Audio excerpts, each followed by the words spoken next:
Hola Jorge Duati, ¿cómo ¿Cómo estás? andas? Muy bien, sí. Bien. Te quería preguntar, lo primero que te quería preguntar es si esta época que estamos viviendo fuese una obra de un autor, ¿de quién sería?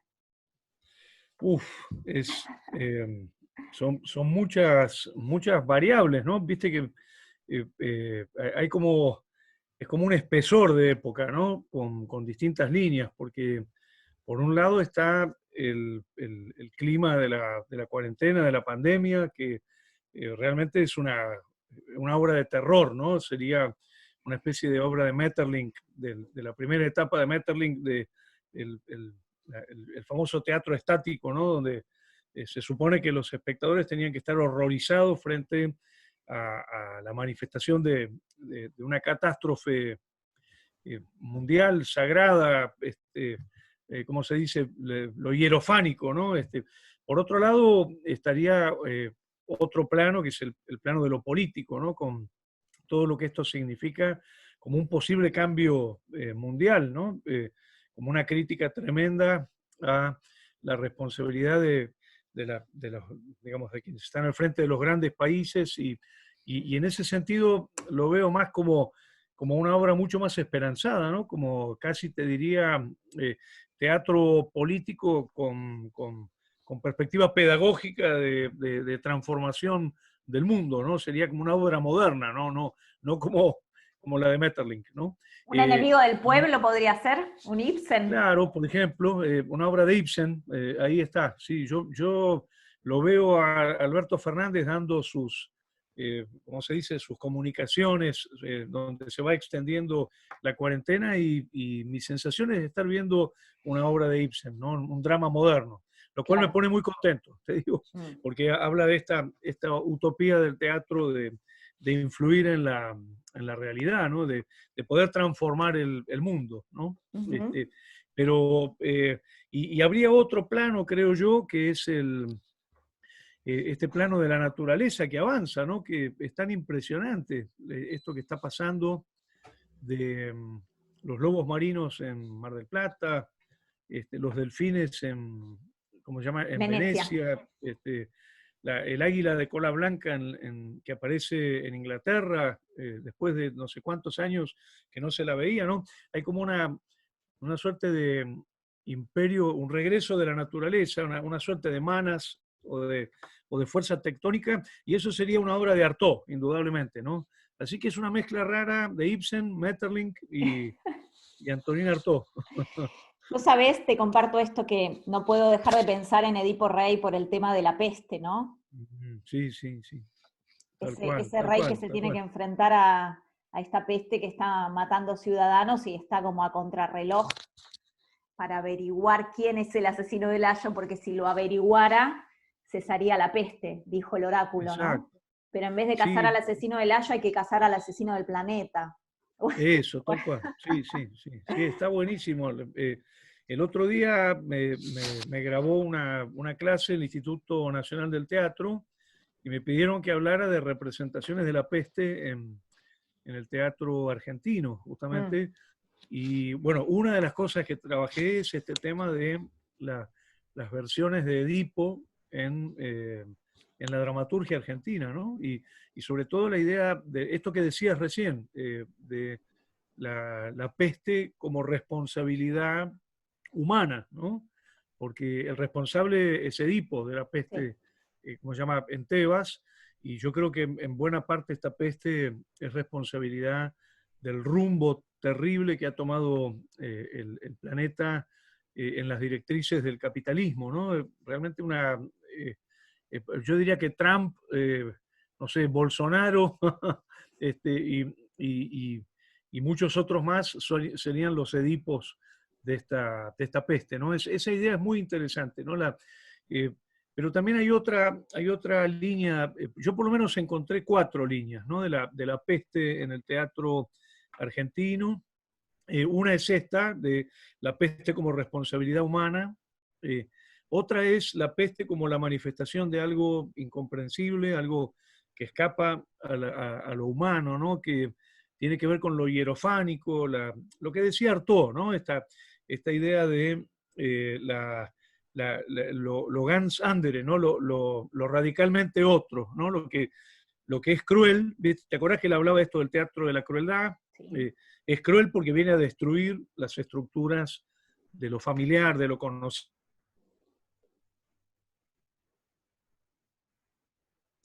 Ahí te perdí un poco, Canta, Jorge. Ahí que es volviste. Gonzalo de María. Él tiene una obra que se llama Perdón, Jorge, porque se trabó y te perdí. Ah, ¿Me retomás desde Artaud? sí, Dijiste el Teatro de la Crueldad. sí, que Antonín Artaud le llama teatro de la crueldad justamente no a un teatro que sea cruel físicamente, pero sí que es cruel porque, digamos, viene a destruir los sistemas de convenciones en los que se recuesta lo humano, ¿no? Justamente él hace esa bellísima comparación entre el teatro y la peste, ¿no? Ujú, El teatro se tendría la fuerza disolutoria de la peste, ¿no? ujú, Y está conectado con el mana, esa fuerza energética, esa fuerza, no sé cómo llamarla, tectónica, que es la que mantiene vivo al universo, ¿no? ujú. Y en ese sentido aparece toda esta dimensión que podemos llamar hierofánica, ¿no? De la peste. Lo hierofánico es esa palabra de Mircea Eliade que quiere decir la manifestación de lo sagrado, ¿no? Lo sagrado como lo radicalmente otro respecto del mundo de lo humano, ¿no? Y por lo tanto, esto aparece en una obra muy bella de Gonzalo de María, que se llama El Cordero de Ojos Azules, que hicieron Luciano Cáceres con Leonor Manso, con Carlitos Belloso, creo que era Guillermo Bertol, y aparecía un fantasma, una especie de muchacho desnudo que en una suerte de espectro de la peste que desde mi punto de vista ganaba la dimensión de lo hierofánico, digamos, ¿no? Ujú. Esta dimensión de lo sagrado que se manifiesta como disrupción para venir a destruir el mundo de lo humano, ¿no? La obra de Gonzalo de María justamente transcurría en una, en la peste amarilla, en la fiebre amarilla, ¿no? Ajá. Allá por el año 1871, cuando Buenos Aires justamente se transforma en también en una suerte de gran cementerio, gigantesco cementerio. Me acuerdo cuando yo era chico iba mucho a una zona por el barrio de Caseros, donde eh, estaban las plazas donde habían tenido que improvisar los cementerios de la fiebre amarilla, porque había muerto cualquier cantidad de gente y no había lugar para poder enterrarlos. Y siempre me impactó esa idea de estar caminando por una plaza y había un cartel que decía, acá abajo se enterraron los miles de muertos de la fiebre amarilla, Como ¿no? está pasando en Nueva York con las fosas Como está, comunes. igual, sí, Mm. sí, tremendo. Y también en Brasil, ¿no? Ahora vi el otro día las imágenes de las fosas comunes en Brasil, Ah, no lo vi. horrible, Mm. tremendo, tremendo, tremendo, sí. Este, así que hay como varias líneas, ¿no? Y después hay otra línea muy linda de una obra menos conocida por ahí, que escribe Renzo Casali con el C. de Baires, este, que se llama justamente La peste, Ajá. y lo que hace es ambientar la gran peste bubónica, en, sería en Milán, en Italia, ¿no? Digamos, en el siglo XVII, y el gran estallido de la peste. Y ahí piensa la peste como la puesta en crisis de un orden y el advenimiento de un orden nuevo, ¿no? Ajá. Que ojalá sea lo que pase en este mundo, ¿no? Que esto nos permita cambiar un montón de cosas que no están bien, ¿no? ¿Tenés esperanzas de que sea una crisis purificadora, una crisis de renovación? Mira, yo soy muy optimista, no sé si es una virtud o una falla, pero yo soy muy optimista, Mm. creo profundamente digamos, por supuesto también observo, ¿no?, que han pasado muchas de estas cosas y no ha habido cambios, o que la Argentina, por ejemplo, reincide en procesos muy destructivos, pero al mismo tiempo creo que cuando se llega a estas situaciones de verdad que te enfrentan, ¿no?, una especie de situación límite, no queda otra, ¿no? Y Ujú. aparece algo muy bueno en la humanidad. Después, si se sostiene o no, ahí ya no te sé decir.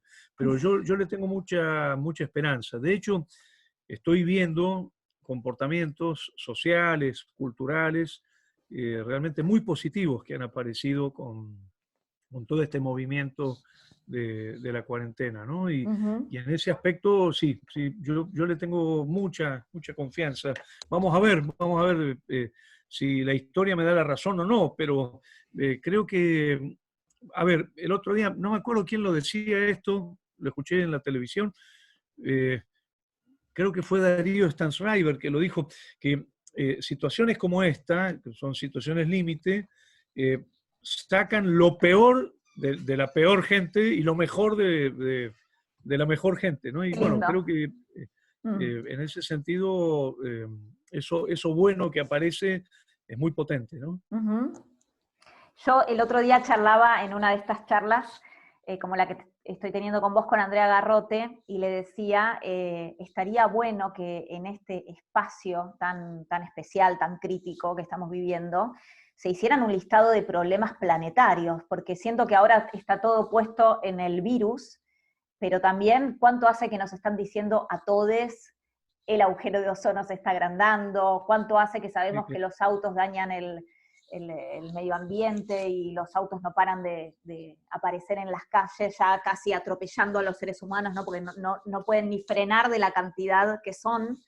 Entonces, sí, sí, sí. yo fantaseo con que Alberto salga en una cadena nacional y diga, chiques, por orden de prioridad, el problema uno es el virus y después dos, tres, cuatro, porque siento que estamos asustados y estamos con tiempo y podríamos ocuparnos del reciclaje, del plástico, de, no sé, de preguntarle al Sí, planeta, además de esto, ¿qué más te duele? ¿No?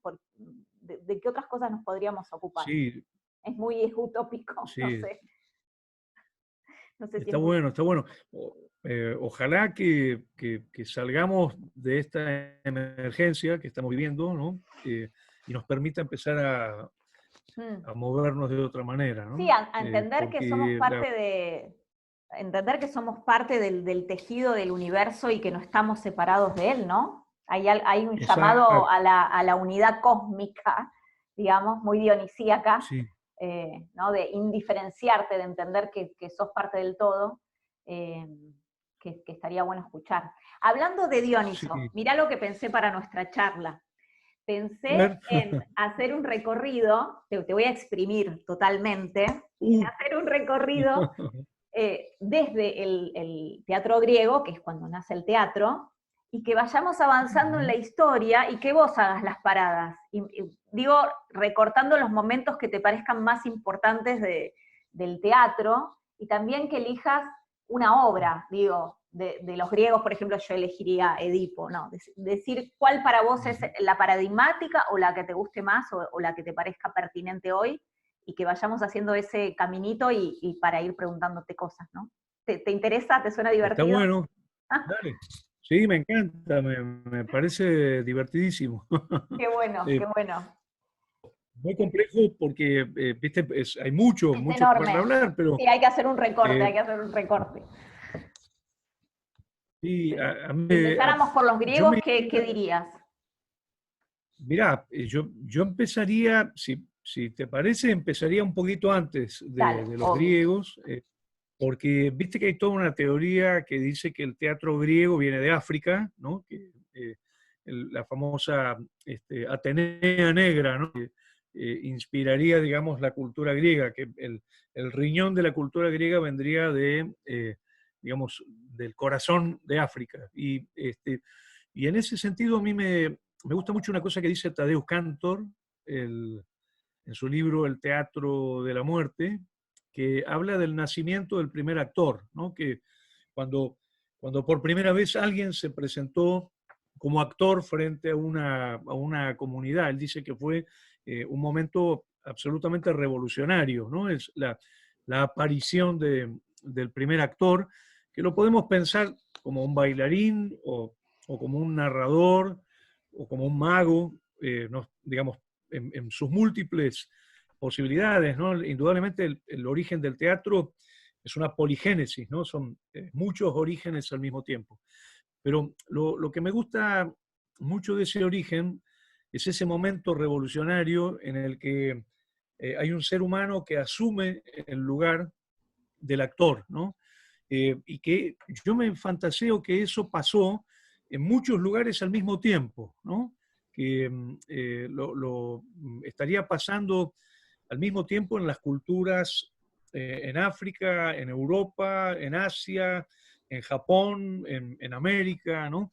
Y de hecho, si uno se fija, la figura del actor aparece muy claramente, por ejemplo, en la cultura azteca, aparece en la cultura japonesa más ancestral, en la cultura bizantina, ¿no? Me encanta ese momento que yo creo que es el del verdadero nacimiento del teatro, ¿no? Que Artaud lo dice con unas palabras en ese ensayito dentro del Teatro de la Muerte que se llama justamente Ensayo del Teatro de la Muerte, y habla de esa gran irrupción por la cual aparece esta cosa tan abstracta, tan misteriosa que es la actuación, ¿no?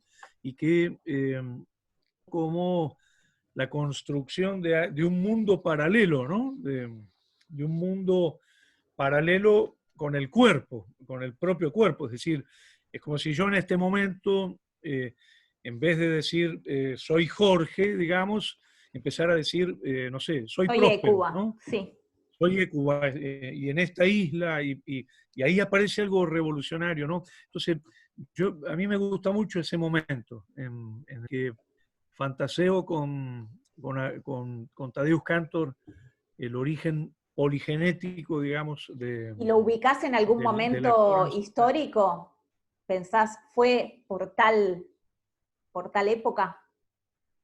Mirá, creo que es imposible fijar ese Claro. momento porque hay un libro muy hermoso de Eli Rosic, de este gran teórico argentino que vivió muchos años en Israel, se llama Las raíces del teatro, y él dice muy claramente, si el teatro es una capacidad cognitiva y de producción de conocimiento, por la cual, digamos, el cuerpo puede producir imágenes, ¿no?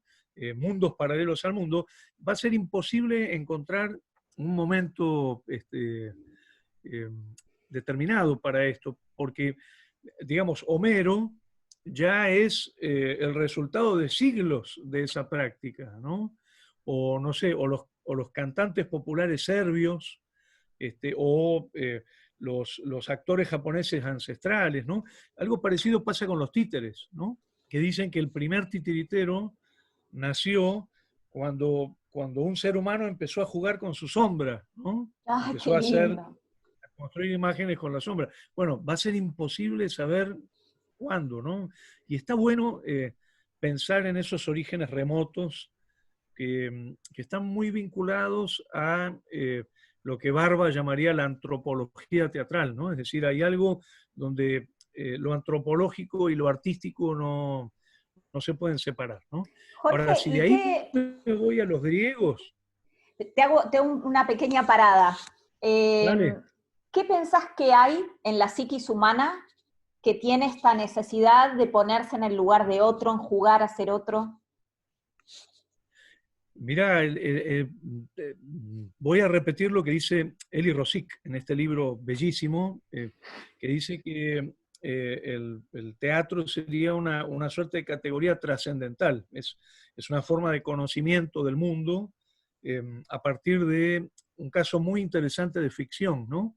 Por un lado está la ficción, pero por sobre todo está la ficción encarnada en el cuerpo, ¿no? Es decir, es la ficción encarnada en la cultura viviente, no en la escritura o en la pintura, que permiten una suerte de objetivación y de una, entre comillas, eternalización, ¿no? Esto que dice Horacio del poema, ¿no? Que dice, más eterno que el bronce, ¿no?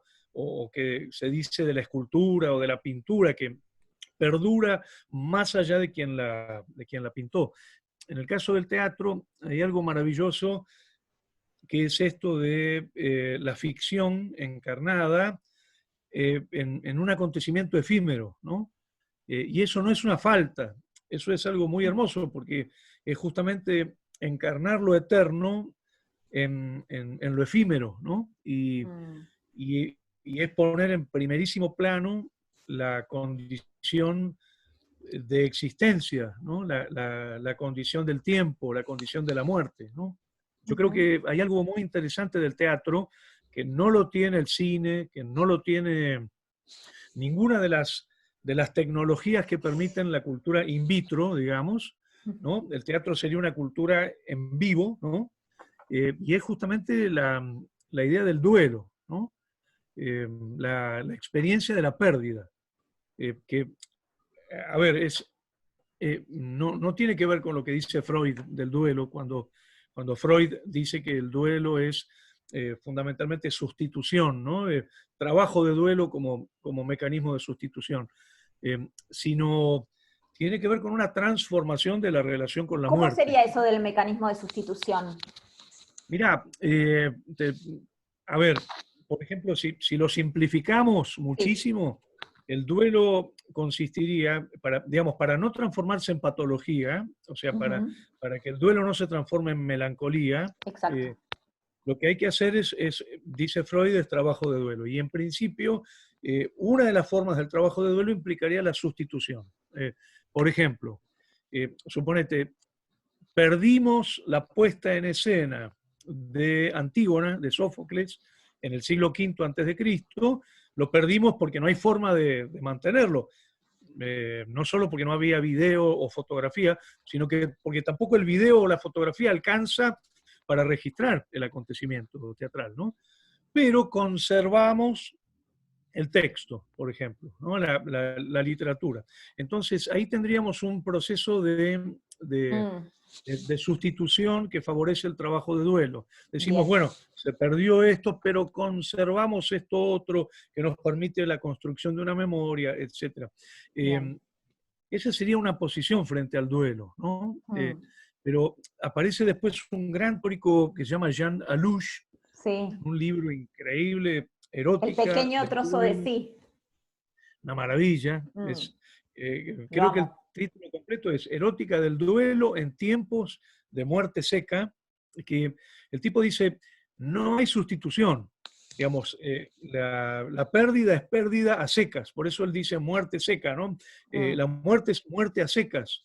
Y, y en ese sentido, Alouche dice, el duelo consiste en una transformación de la relación con la muerte. Nosotros en los últimos años creo que hemos aceptado que hacer teatro es una experiencia de la pérdida, que no hacemos teatro para conservar fotografías o videos o textos, sino que hacemos teatro como Para un perderlo. ejercicio, claro, con un ejercicio de existencia que transforma la relación con el tiempo, con la muerte, con el duelo, y que nos hace digamos, meternos en profundidad en el paradigma de la cultura viviente, ¿no? La cultura viviente sería aquella que se resiste a ser cristalizada por el soporte del libro, el soporte del video, el soporte de ¿cómo se llama?, del audio, de cualquier tipo de grabación, ¿no? Lo que dice Lévi-Strauss entre las culturas vivientes y las culturas cristalizadas, ¿no? Que creo que el teatro, eso es lo increíble del teatro, ¿no?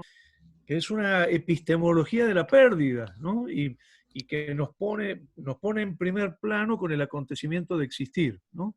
Yo me acuerdo, si me permitís Por supuesto. yo esto lo entendí con Tato Pavlovsky, con Tato, me acuerdo que en el año, hace un montón, 90 y pico, yo decido hacer el doctorado sobre Tato Pavlovsky porque iba al teatro y veía sus obras y me enloquecía. Vi Potestad, la vi, no sé, un montón de veces, vi Paso de Dos, vi Pablo, ¿no? y me compraba todos los libros de Tato. Bueno, nunca había hablado con él, pero allá por el año 93 lo llamo por teléfono, voy hasta la casa y le hago una primera entrevista. Y cuando me dice, bueno, ¿qué vas a estudiar en el doctorado? Le digo, bueno, quiero estudiar su teatro, yo no lo tuteaba todavía, su teatro como comunicación, ¿no? Como esto que venía de la semiótica, yo venía, Mm. era semiólogo en un sentido muy duro, muy convencional, muy típico del principio de los 90. Y Pavlovsky me dice, bueno, pero a mí la comunicación no es lo más importante de mi teatro. Y yo digo, ¿cómo no? ¿Qué? ¿Su teatro no comunica? Me dice, sí, sí, comunica, pero no es lo más importante. Y me dice, eh, porque si yo no hago teatro, me muero, me dice Pablo. Para mí el teatro es mi existencia. El teatro es el acontecimiento en el que yo me siento más plenamente conectado con el universo. Lo peor que me puede pasar, mi peor fantasía, es levantarme algún día sin deseo de hacer teatro, ¿no? Entonces, yo me quedo muy conmovido con eso que me dice, porque veo que usa la palabra existencia, la palabra acontecimiento, la palabra deseo, la palabra muerte, eh, digamos, una cantidad de términos que, que no eran los términos de la semiótica, de la comunicación. Y ahí me doy cuenta que Pavlovsky me está proponiendo, mira, lee las cosas desde otro lugar y me doy cuenta que me está diciendo, andate a la filosofía, ¿no? Porque es la primera vez que yo escucho hablar del teatro como acontecimiento con Pavlovsky, ¿no? Y entonces vuelvo a mi casa muy conmovido y digo, ¿quién habla de acontecimiento, digamos? ¿De dónde viene ese término? Y por supuesto me doy cuenta que es una de las bases de la ontología, ¿no? La ciencia del ser o la ciencia de la existencia, ¿no? Entonces, Pavlovsky es el que de alguna manera me abre la vista, la orientación hacia esto que yo llamaría una filosofía del teatro o una filosofía del acontecimiento teatral o una filosofía de la praxis teatral, ¿no? Ujú. Qué lindo. Eh, me quedo pensando un montón de cosas. Entonces surge el teatro. Y vos lo explicás como acontecimiento en términos ontológicos, e imaginamos que por primera vez alguien quiso decir yo soy otro. Esto es lo que dice Hamlet, ¿no? Muy asombrado cuando ve a este actor que representa a Hécuba y dice yo no puedo llorar por mi propio padre que acaba de morir, y este tipo, que es un actor, le caen lágrimas diciendo que él es Hécuba y dice, ¿quién es Hécuba para él o él para ella? ¿No? Esa pregunta es imposible de responder, ¿no? ¿Quién es Hécuba para el actor? ¿Quién es ese personaje? ¿No? Esto abriría un campo enorme para profundizar, pero me preguntaba Exacto, cómo exacto. vive el actor el teatro y cómo vive el espectador el teatro, ¿no? Porque cuando Tato decía, yo me muero si no hago teatro, pensaba si es posible que un espectador diga, yo si no veo teatro me muero. ¿Pensás que es Y, posible? sí, bueno, yo siento eso. Yo no quiero ser actor, ni quiero ser Mm, dramaturgo, ni, ujú, ni, ni director. ujú. Mirá que me han ofrecido y formo parte de la programación del CCC y podría en algún momento decir, che, me dejan dirigir, pero no es lo que me conmueve. Claro. A mí lo que me conmueve es el lugar del espectador, justamente. Me considero además un espectador fervoroso y realmente yo te diría que así como hay en el actor una voluntad de existir en el acontecimiento teatral, ¿no? Esto que dice Bartiz de una manera brillante en Cancha con Niebla, ¿no? Que es que el actor existe por pura voluntad de intervenir en el acontecimiento. Yo te diría que el espectador también. Y yo hago una escuela de espectadores en Buenos Aires, que ya tiene 20 años, bueno, ahora estamos en cuarentena, ¿no? Mm. Está cerrada, no nos, es decir, estamos en contacto por vía digital, pero esta cosa de todos los lunes de encontrarnos, creo que vos no viniste, ¿no? A la escuela No, hasta no ahora. aún.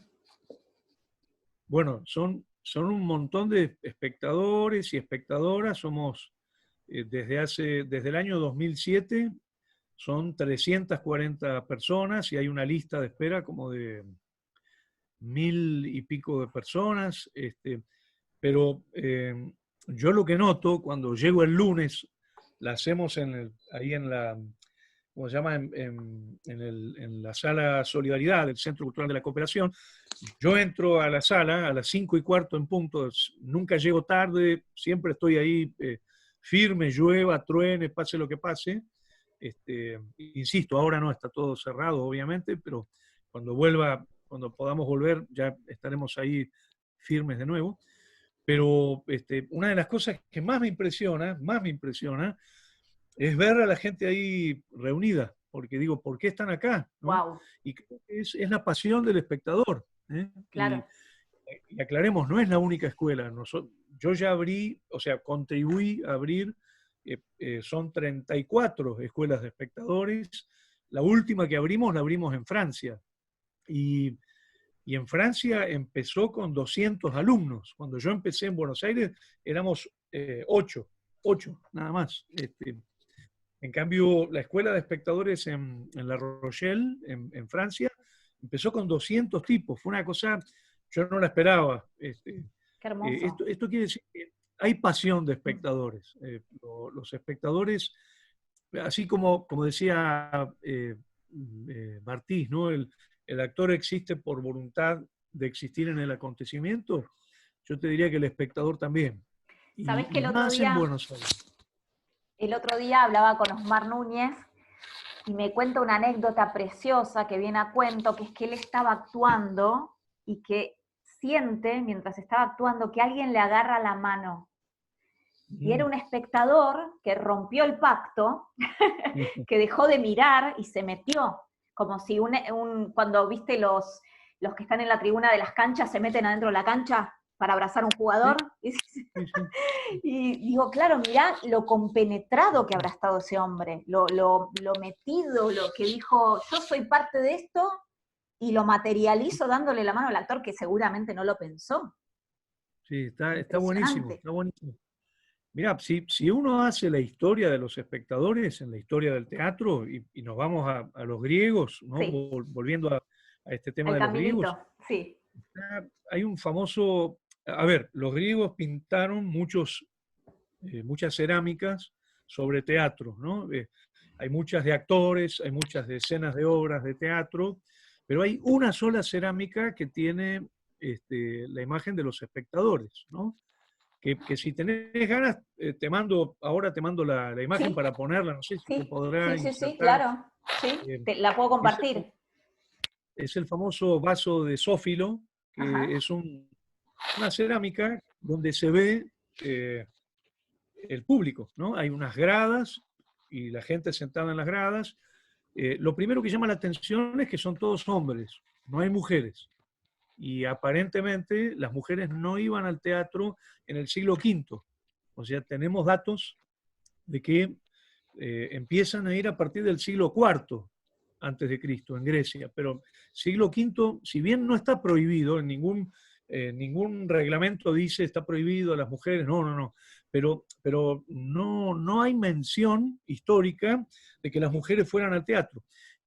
Y cuando mirás el vaso de Zófilo, lo que se ven son varones. Ahora, estos varones están con los cuerpos muy erguidos, las bocas abiertas, tienen palos en la mano, están levantando los brazos, parece una hinchada de fútbol.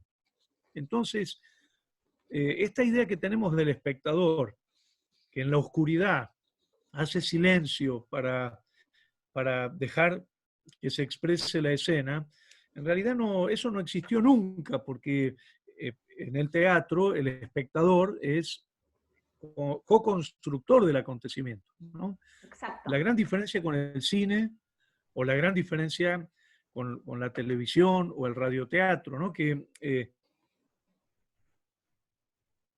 de Liliana Porter, que hizo con Ana Tiscornia, que se llama algo así como para tiempos nuevos, algo así. ¿Me repetís que te frizaste un poquito? Ah, el nombre. lo- sí, se llama teatro, algo así como teatro, teatro de primera mano para tiempos nuevos, creo Bien, que se llama así. Es un video que hizo Ana Tiscornia con Liliana Porter, con grandes actores argentinos. Está, no sé, está Valeria Lois, está Javier Drolas, está Horacio Marazzi. La verdad que es un elenco de lujo, ¿no? Y, pero lo interesante justamente es que es un video, ¿no? Entonces, eh, vos querés incidir en la construcción del acontecimiento y no podés, lo único que podés hacer es tocar la pantalla, ¿no? claro. Eh, esa es la gran diferencia entre el espectador que está creando al mismo tiempo el acontecimiento teatral con un espectador que está distanciado por el soporte y que si puede intervenir lo hace a través de una mediación, ¿no? En el caso del teatro, históricamente se da esto de el espectador es co-creador, Ujú. ¿no? Una vez vino a la escuela de espectadores Alfredo Alcón, y Alcón me decía que para él era un gran misterio lo que iba a pasar cada noche, Claro. porque había funciones en las que el espectador volaba con él y él sentía que había una comunidad de una sensibilidad que, no sé, él tiraba una palabra y todo el mundo respondía a ese estímulo. Y había otras funciones donde el público, literalmente él dijo, parecía dibujado, parecía que no había nadie, que había siluetas dibujadas, ¿no? Y que él me dice, yo la publiqué esa entrevista, la verdad era brillante de Halcón, por su forma de expresión, por su inteligencia, su sabiduría y la humildad con la que hablaba. Y Halcón me dice, yo siento que en esas funciones yo podría acercarme a Proseño con una gilet y cortarme las venas y nadie diría nada. Dice. Entonces es muy interesante porque el acontecimiento teatral se hace de a dos, no es de a uno. ¿No? Yo creo que Y eso está... esa emoción de la que hablas vos, esa emoción del espectador y obviamente la emoción del actor, tienen que ver con eso, con que es la vida que está ahí, que no está mediado, que es el presente, y que podría pasar cualquier cosa, buena o mala, de cualquier índole. Yo una vez estaba Exacto. viendo Lote 77 de Marcelo Minino hace muchos años, Sí, y qué bueno. se desmayó alguien encima mío. Y yo que Mm, soy de reaccionar, esa es una virtud, yo reacciono frente a ese tipo de cosas, ujú, empiezo una ambulancia, obviamente se frenó toda la claro. representación, el chico estaba bien después, eh, salió todo bien, y Mm, después de, no sé, 10 minutos de receso, retomaron la obra desde donde habían wow, qué dejado, y fue impresionante. obviamente una función que jamás será igual a otra, y eso es el presente del teatro, cuestión que no pasa con una película, obviamente. Sí, sí, totalmente, totalmente. Por eso a mí me gusta mucho una palabra que yo uso mucho en filosofía del teatro, que es el convivio, ¿no? Mm. ¿Esa palabra la inventaste vos, Para estar Jorge, o solo. existía?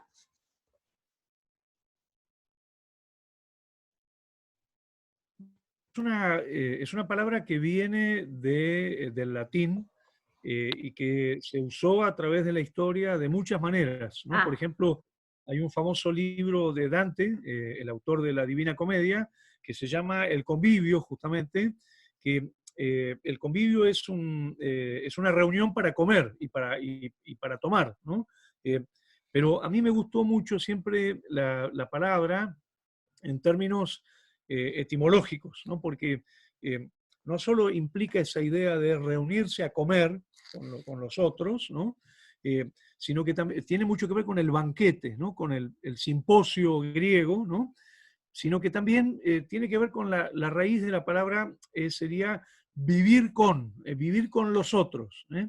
Es decir, uno no va al teatro para estar solo, uno va al teatro a vivir con los otros, es decir, a vivir con los actores, con los técnicos y con los espectadores. ¿No? A mí siempre me pasa que cuando voy a ver una obra y no hay gente, por ejemplo, no hay público, me ha pasado, por ejemplo, ir a ver una obra de teatro en Ingeniero White, en el puerto de Bahía Blanca, un teatro italiano de 600 localidades, y yo ser el único espectador, y es muy angustiante, es una sensación muy fea la de estar asumiendo uno solito el lugar del espectador, y al contrario, cuando uno va al cine y no hay nadie en la sala, es un placer, ¿no? En ese sentido, uno puede decir que uno va al teatro a convivir, a vivir con los otros, ¿no? Y entablarse una relación vicaria con los otros Es un espectadores. ejercicio de comunidad. Claro, es lo que Levinas llama una ética de la alteridad. Es decir, voy a relacionarme con el otro, no voy a estar encerrado en mi mundo o en un acontecimiento de pura intimidad, sino el teatro tiene que ver con, el teatro, la expresión sería, el teatro es el otro, digamos, ¿no? Es el otro humano, ¿no? Porque lo otro podría ser lo sagrado, Sí.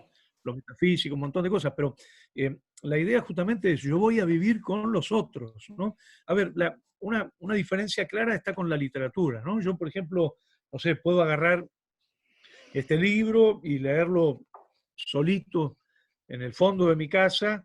Ahora, otra cosa es que yo la llame a Cristina Vanegas y le diga, Cristina, leamos juntos esto y te Claro. pido que quiero escuchar el texto a través de tu cuerpo, de cómo lo decís, de cómo lo pausás, de dónde pones los énfasis, desde tu género, desde tu tono, desde tu historia. Bueno, es otra cosa, ¿no? La lectura en intimidad solitaria y la lectura con el otro en convivio, ¿no? Entonces, de ahí viene un poquito la palabra. A mí me resulta una palabra muy bella para decir esto, que nadie va al teatro a estar solo, siempre vas a estar por lo menos con alguien más, ¿no? El teatro no se puede hacer de a uno.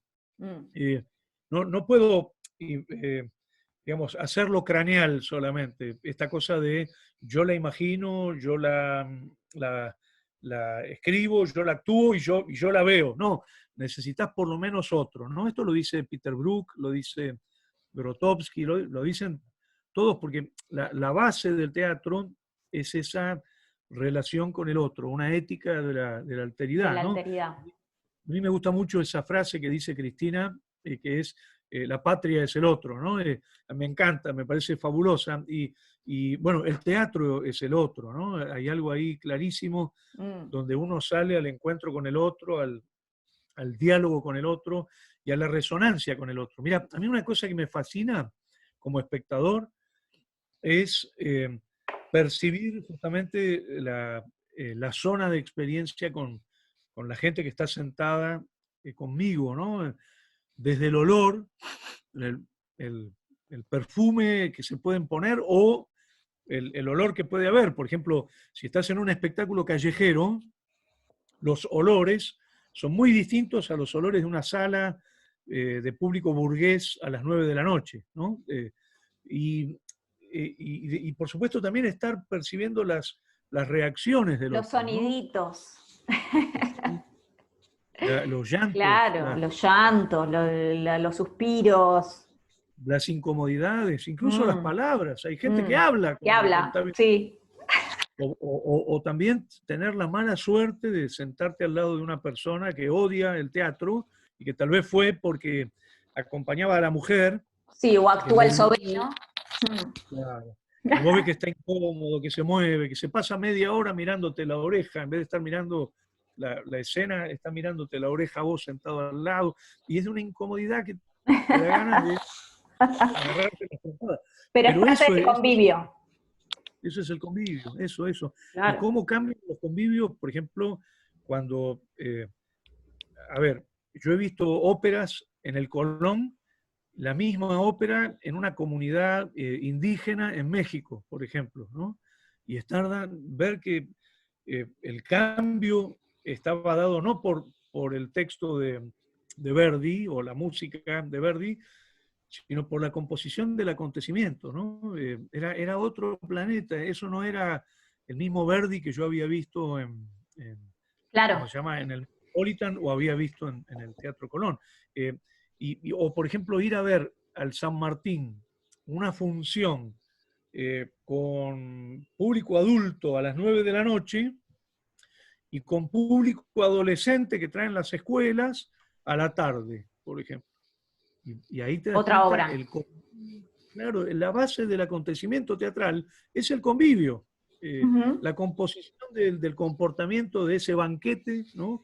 Por eso a mí me interesa mucho esa dimensión que para mí es la base de una filosofía del teatro, ¿no? Pensar lo dialógico, pensar Mm, el encuentro, pensar una ética de la alteridad, pensar la convivialidad, el vivir, digamos, el relacionarte con el mundo, pero a través de los otros. Yo claro. estoy viendo la escena, me aburre, pero la señora que está al lado mío se pone a llorar y yo empiezo a preguntarme por qué está llorando, qué hay ahí que yo no estoy viendo, ¿no? O Claro, que yo no estoy sintiendo, ¿no? claro.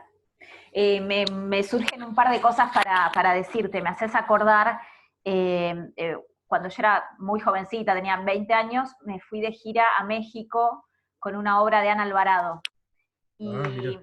y la hacíamos en teatros para 800 personas, divinos, y en lugares paupérrimos, de mucha pobreza, viste, al aire libre, con la mitad de la escenografía, no había pared de fondo. Entonces todo eso era realmente una obra distinta cada vez. Y dos cosas recuerdo muy fuertes. En un pueblo, al lado del escenario, había un calabozo con un preso. Un Ah, calabozo. Con un tipo ahí que miraba, y era un infantil, el detective y la niña sonámbula. Y sí, era, qué lindo. wow, wow. Sí, El infantil dialogando con el preso, que pobre estaba en pésimas condiciones. Y después, qué bárbaro. otra cosa que no sé a quién le contaba el otro día, termina una función también en un lugar bastante humilde, y por debajo de la escena, cuando Osmar me contó que le tocaron la mano, yo le conté esto. Una niña, lo primero que veo es un papel que pasa por debajo de la escenografía, y veo un dibujito infantil que dice, ¿quieres ser mi amiga? Y yo levanté, había recién terminado la función, y yo levanté y le digo, claro que quiero ser tu amiga, le digo a la nena. Y la nena en realidad quería ser amiga del personaje, eso era muy fuerte, ¿entendés? Porque casi que me decía, ¿y este camisón que usás? Y me tocaba el pelo, me tocaba mucho el pelo. Se ve que cuando vio la función algo le pasó con el pelo, y la Qué bueno. nena me invita a su casa, que vivía a 2 cuadras, para que conozca a la familia. Y yo, que Mm, tenía tiempo, le digo, por supuesto, yo sentía la responsabilidad con esa pequeña espectadora, ¿me entendés? Como el, no sé, sí, que debía entregarme, que con sus, no sé, 6, 7 años había tenido el coraje de acercarse, de hacerme esa pregunta a ese personaje que había admirado, y andás a ver qué se lo jugó a ella, y fue algo en donde decís, qué útil es el teatro, qué útil de manera tan concreta, ¿no? Ahí había sido concreto, realizarle sí, la fantasía a esta pequeña. sí, tal Muy cual. hermoso. Por eso creo, creo que durante muchos años hemos considerado al espectador como una omisión. No le Mm, hemos dado bola a los mm. espectadores.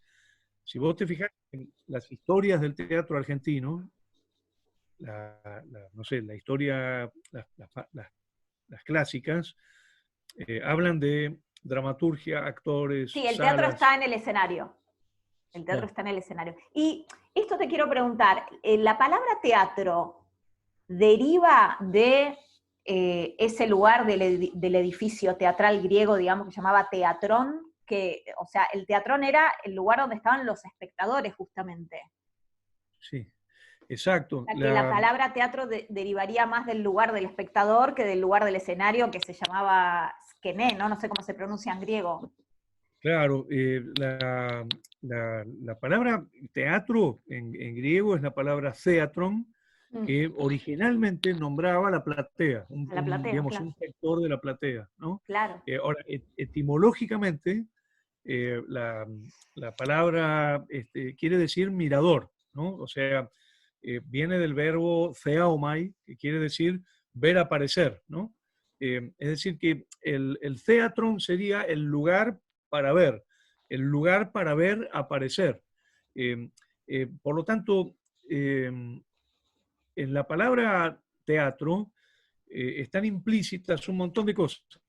Por un lado, obviamente está el tema de la mirada del espectador, pero no es el espectador aislado, sino que es el espectador que está a la Para ver espera de aparecer. algo que va a aparecer, claro. Es decir, que, y al mismo tiempo es un lugar. Entonces, en la Claro. palabra teatro tenés la acción del espectador, lo que el espectador está esperando que aparezca, y el espacio, es decir, la territorialidad, ¿no? Que ese es otro elemento. Claro, por eso, porque se llamaba Theatron, le decís vos, ¿no? Theatron, el espacio este de la platea, que era una parte del edificio teatral, será por eso que le decimos teatro al lugar físico al que vamos a ver teatro.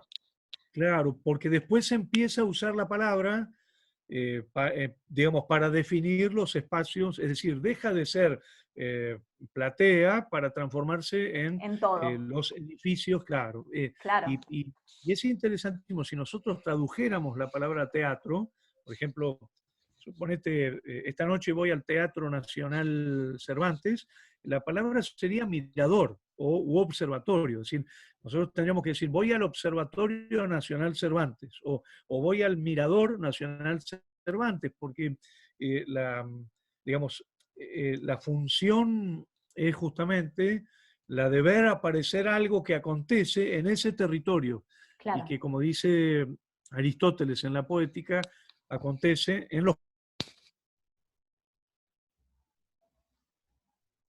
Ahí te perdí un poco, Jorge. A ver si volvés. Estás frisado.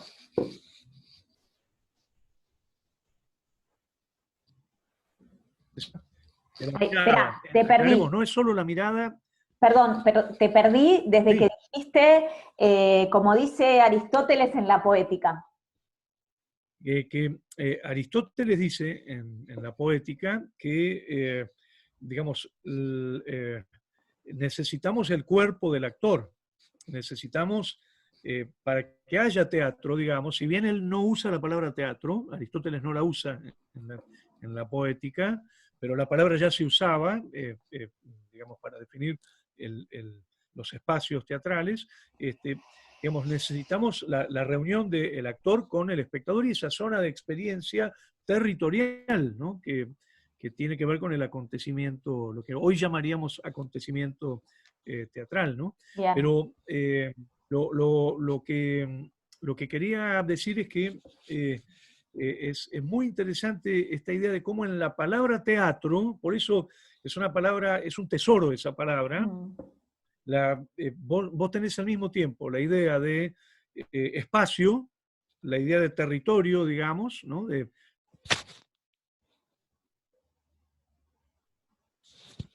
Es la... Ahí te pierdo un poco. No es solamente el sentido perdón, visual. se está yendo un poco. Se está yendo un poco. La palabra theaomai tiene la misma raíz, digamos, de la palabra teoría, ¿no? Es tanto ver con los ojos.